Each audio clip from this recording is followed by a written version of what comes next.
I'm going back almost 6,000 years to a Britain in the throes of the Neolithic Revolution.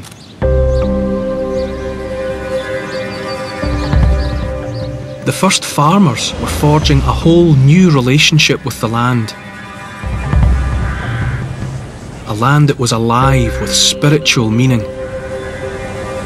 The wild wood that bordered their fields, the boundary between land and sea, and mountains that touched the very sky. Places like the Lake District, with its dramatic valleys and crags, held a special power.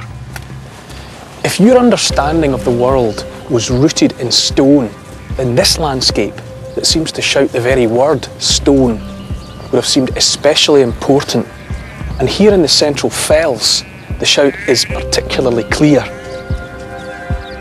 Archaeologist Mark Edmonds has spent 30 years on the trail of the ancient people who came here in search of something very special.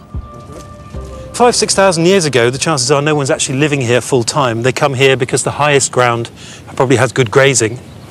But probably what drew them up here was not the chance of living here full time. That would happen many years later. It was the stone that brought them up. It was the stone that they came for. Over 5,000 years ago, Neolithic people climbed these same precarious paths. What they were heading for were high outcrops of volcanic rock called greenstone. The crags that have worked the most are some of the highest and some of the most difficult to get to. And I think that's part of the attraction of the place, is that it involves risk, it involves danger. Okay, so nearly there. Nearly there. The debris of ancient stoneworking still lies all around. Hundreds of offcuts of very special stone axes.